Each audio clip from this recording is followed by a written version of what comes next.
It is 7:40. Newstalk Sauga 960 Raw. Mike Richards on a weekend where we see a lot of, gambling. Sorry, that was wrong. It was? Yeah. Huh? Yeah. People are like, Mike, there's a lot of problems in this world. There are a lot of people suffering. Yeah, I know. But, if they look at the Bundesliga, you can find some happiness there. And I know. Rare that you say, look to Germany for happiness. That has not been a phrase that has been popular over the last several decades. But I'm telling you, I'm looking at it and I'm like, you got that. You got the KBO, which in talking to Jiho Un yesterday that was awesome. And then, of course, UFC again. So there's lots to talk about, which means we have to go to the Duke. That's right, the Duker. And we talked to Andrew Caley from Covers. How you doing, Andrew? I'm doing very well, gentlemen. How are you?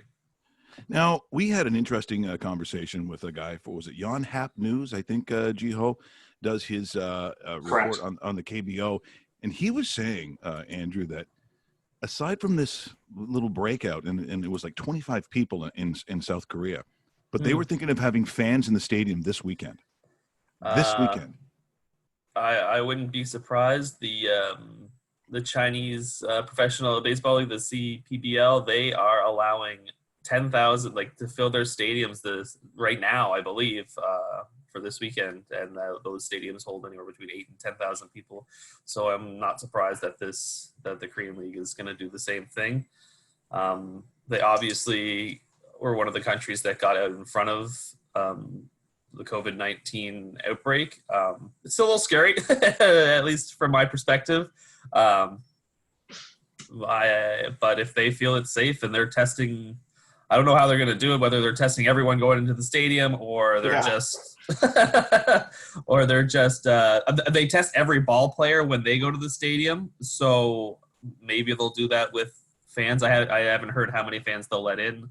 But if they do get in, they're going to get in to watch some good baseball. And I don't know if betting's legal in Korea, but we're sure enjoying it here. Right.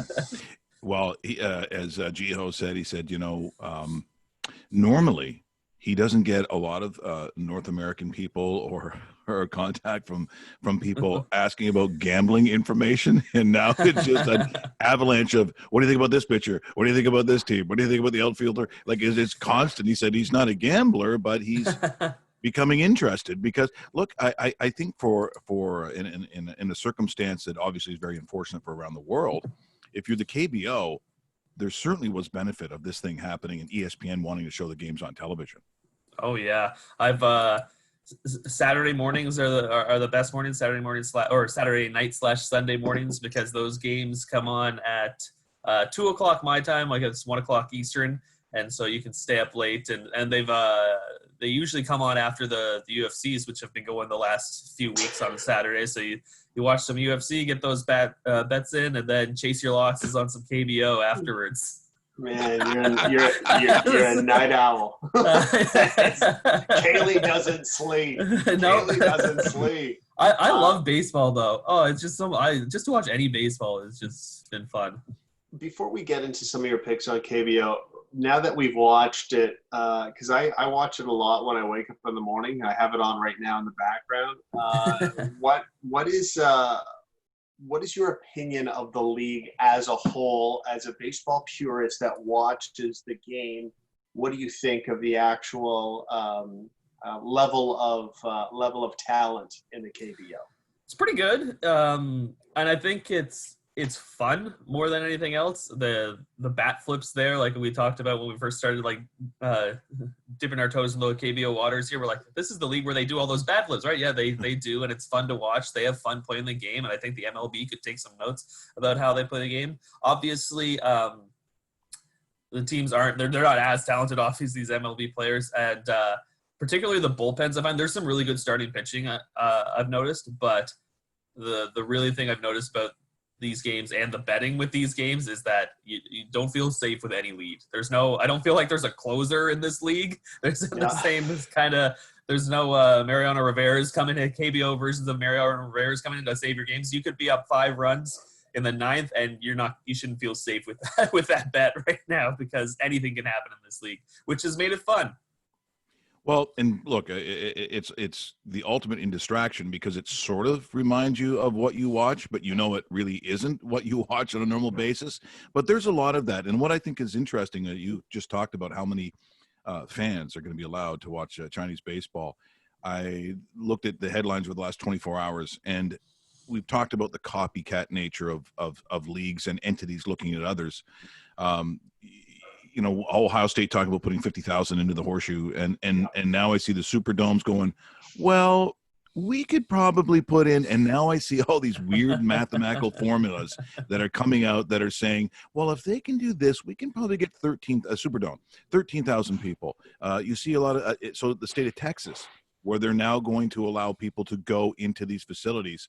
This is how it starts. And so once one league or entity has found a way, or some numerical magical formula, I won't be surprised that, what would be the first one to sort of I'm just waiting for UFC to say, okay, the next event, or Fight Island, or one of these other ones. Now I realize it's the Apex this weekend, but don't you think UFC can't be that far away of saying, okay, 2,000 people then?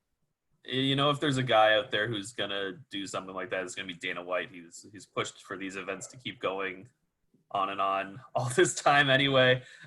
I was shocked that, I forget what card it was, when one of the fighters tested positive, and he kept going on with the card. I was like, there's nothing going to stop this guy. So if there's gonna be a league that does it first, it's gonna be the UFC for sure. And especially if they're in Florida. Like, I don't think Florida cares. No, they don't. Florida's just gonna go for it. KBO, you have an article on covers right now, but your weekend selection. So what do you have? What are you kind of circling that you like more than anything else, Andrew, with the weekend games, in particular the Saturday games? I'm a little nervous that the NC Dinos are going to start to provide us some value. It's baseball, and there's ebbs and flows in baseball, and they've been ridiculously hot. 17-3 to start the season, and I'm looking right now, and they've just given up a lead. Right? Oh no, they're up 4-3 against the Lions right now. But there will be some value at some point. Just, it's baseball; you're not going to stay hot forever. So they're getting some very, very juicy lines right now. So there'll be some time in the future that you can start fading the Dinos a bit. I still like them overall as a team. I think they're the best team in the league, but they're not going to go 120 and 10 and 20 sort of thing this year. Also this weekend, so I have an under bet this morning that I have now officially lost, so that's good. I like the unders between the Eagles and Wyverns. The Wyverns were the second best team in the league last year, but they've gotten off to a terrible start with 4 wins in their first 20 games. So there's going to be some value on them as well, and they're starting to show that they won yesterday, and they're winning again today. So maybe it's time to start jumping on the Wyverns going forward for a little bit here. What about the Heroes? Because I think of all the names that you could choose in professional sports, it's a little ballsy to call yourself heroes. Like, do they have capes? Like, what do they do? What do they do? The Heroes, they're pretty good. They have some good starting pitching. They had a former, I always forget who drafted him. I think he was an Oakland A's draft pick, Eric Yosich, and he's very, very good. He's probably one of the best starters in the league this year. And yeah, I don't know if they're brazen enough to, if I'd be brazen enough to call my team the Heroes or not, but they all have fun names. I don't know what's worse, calling yourself the Heroes or calling yourself the Wiz. I always find it funny when I have to write a sentence that ends in "I'm taking the Wiz." Like, so. Well, hey, nobody beats the Wiz. I think we learned that, right? Nobody beats the Wiz. Now, sorry, go ahead, Dave. No. I was going to change up the subject a little bit here into UFC, Andrew. A lot of these fight nights, especially for people like me, I don't know how you feel about it, but outside of the main event, the women's match, a lot of these fighters are unknowns to me, just because I don't know the sport as well as I know pretty much every other sport. Are you still taking personal interest in UFC even when they have, I don't want to say undercards, but call it what it is. Fight night is a fight night. It isn't a UFC 250 that's coming up in a couple of weeks. There's been enough sports now for the last little while, at least with KBO and some NASCAR and stuff, that I don't like investing in things I don't know. I just don't. I'll probably bet on the Woodley fight. And other than that, like, and personally, I just haven't followed UFC as much as I have in years past. They seem to be lacking. Someone will argue with this.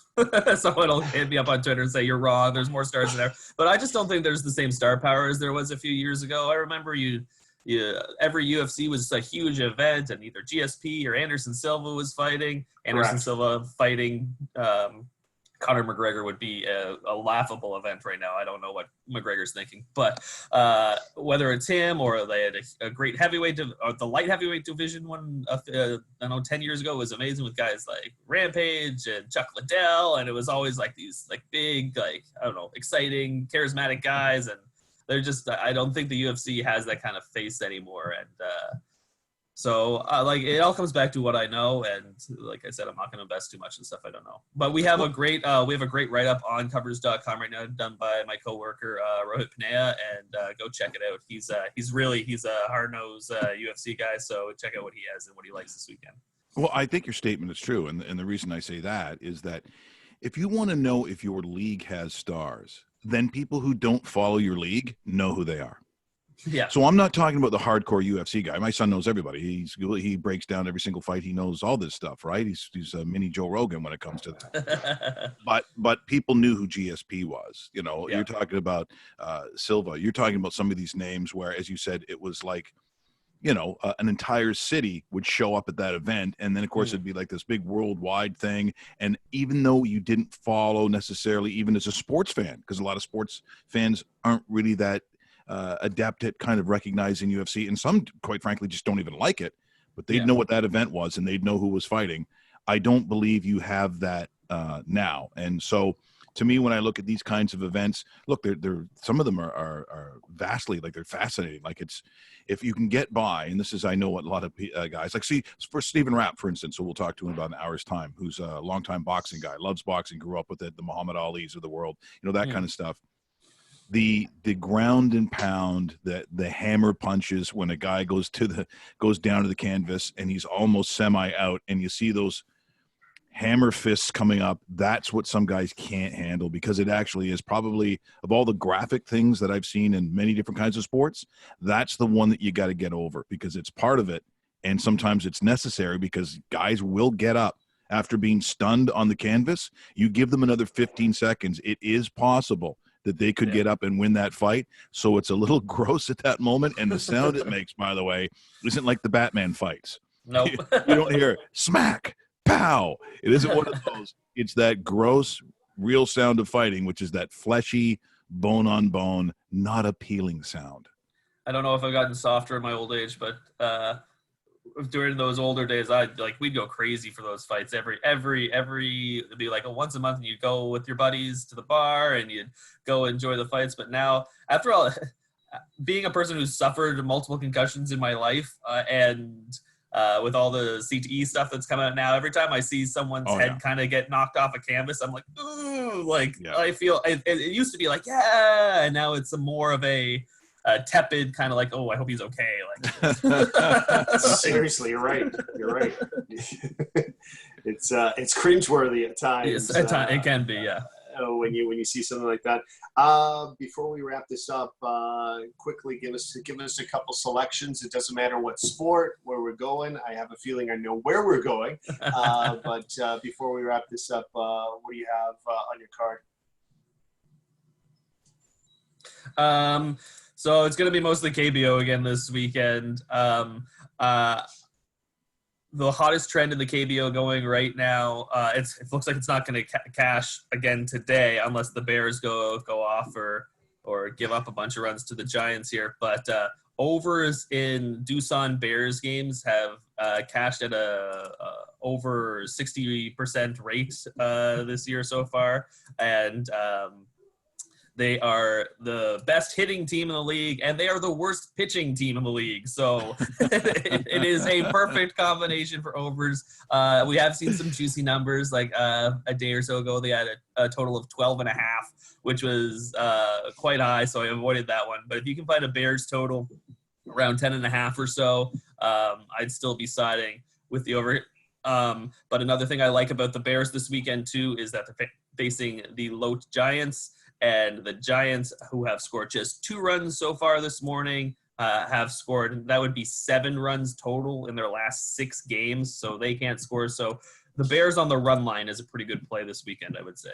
That is excellent. By the way, why all the concussions? Are you a street tough? Are you a ruffian? No, I played high school football. I got about 3 playing high school football. Only about 1 was documented, I would say. You go back and you look and you're like, oh, that was a concussion. When you're older, you're like, that was.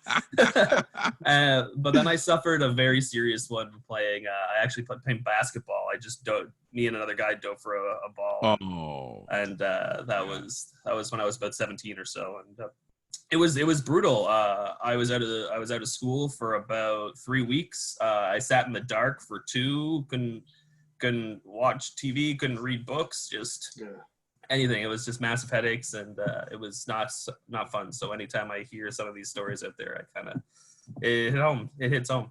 Yeah, no kidding. No wonder you feel that way. Hey, thanks so much, Andrew. Always love talking to you, brother. You be safe, and we'll find out more interesting things about Andrew Caley next week. Maybe is there stealing? Because I would save it. I want to know more. Yes, I can't see it. We'll open this book one page at a time. Take care, Andrew. Thanks, guys. Stay safe. That is Andrew